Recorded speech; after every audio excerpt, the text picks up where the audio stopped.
Otra de las situaciones que alteran el reloj biológico son los vuelos transmeridianos, cuando la diferencia horaria en los usos horarios es marcada y es mayor a 3, 4 o 5 horas entre el lugar de origen y el nuevo destino.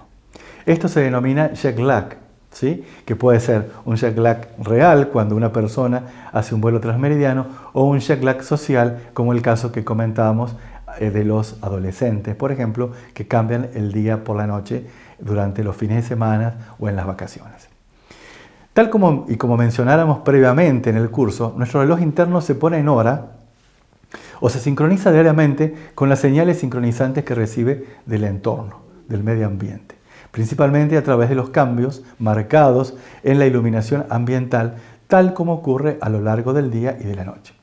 Además sabemos que nuestro reloj biológico tiene una especie de memoria, un temporizador que funciona permanentemente y que da la capacidad de percibir con antelación aquellos horarios en los que ocurre el pasaje día-noche y de este modo adelantarse, anticiparse o predisponerse ante ese cambio y prepararse de la mejor forma para los cambios que van a ocurrir. Ahora bien, imaginemos qué pasaría con este reloj interno si al realizar un viaje en avión en un vuelo transmeridiano atravesamos varios usos horarios. Nos dormimos al salir de Córdoba, acá en Argentina, y despertamos 10 horas más tarde al estar llegando a Madrid, por ejemplo, en España. Y al mirar nuestro reloj pulsera vemos que han pasado 10, 11, 12 horas. Y descubrimos que acá el sol sale 5 horas más temprano que en Argentina, ¿sí? Mayor diferencia aún habría si viajáramos de Córdoba a Tokio, en Japón, donde hay por lo menos entre 10 y 12 horas de diferencia, dado los distintos usos horarios entre un lugar y otro. Esto generaría un verdadero conflicto, o genera en realidad un verdadero conflicto entre nuestro reloj interno y el externo, el del medio ambiente. Este efecto, como les decía, se hace más evidente cuanto más horas de diferencia hay, cuando sean más de 5 horas de diferencia entre los usos horarios de ambos lugares. Y cuando el periodo se realiza, o cuando el viaje, mejor dicho, se realiza en un periodo corto, por ejemplo, cuando viajamos en avión. Nuestro organismo por lo general necesita un día por cada hora de diferencia para readaptarse, resincronizarse al nuevo lugar de destino, ¿sí?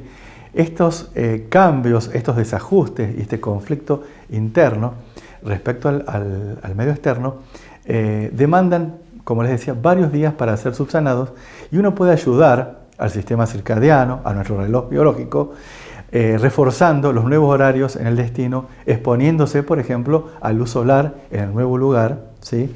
Ingiriendo una buena alimentación, desayuno y almuerzo y realizando actividad física en este horario nuevo, que sería la noche para nosotros, en nuestro lugar de origen, y es el día en el nuevo destino. A su vez, esta desincronización, este desajuste del reloj biológico, varía en función de la dirección del vuelo. Es así que los viajes en sentido este, de Argentina a Europa, que dan lugar a un ritmo sueño-vigilia adelantado, son más problemáticos que los vuelos hacia el oeste, de Europa a Argentina, que dan lugar a un ritmo sueño-vigilia atrasado. Como yo les contaba anteriormente, es más fácil ajustar el reloj ante un retraso, porque el día ahí se alarga, y no a un adelanto, porque el reloj interno se acorta en su periodo. Este tipo de adaptación es más difícil que si el día se alarga, lo que ocurre cuando uno viaja hacia el oeste, dado que hay un retraso, ¿sí? Al prolongarse la fase de luz diurna, tenemos más tiempo para la adaptación, por lo que el trastorno del sistema circadiano es menor cuando vamos de este a oeste. En los primeros días o en los días previos al viaje, una buena alternativa es adelantar o retrasar gradualmente los hábitos de sueño y de comidas para comenzar el proceso de adaptación al lugar de destino. Es decir, que si el viajero se dirige hacia el este, tiene que irse a dormir más temprano. Por el contrario, si la persona va hacia el oeste, debe dormirse más tarde. Los deportistas, por ejemplo, suelen iniciar los cambios de hábitos días antes del viaje o viajar con anticipación, si pudieran hacerlo, si se trata de una contienda deportiva de mucha exigencia. Exponerse a luz intensa de acuerdo al nuevo lugar, al nuevo ciclo luz-oscuridad de destino y ayudar con la alimentación son medidas que pueden usarse como forma de adaptación previa.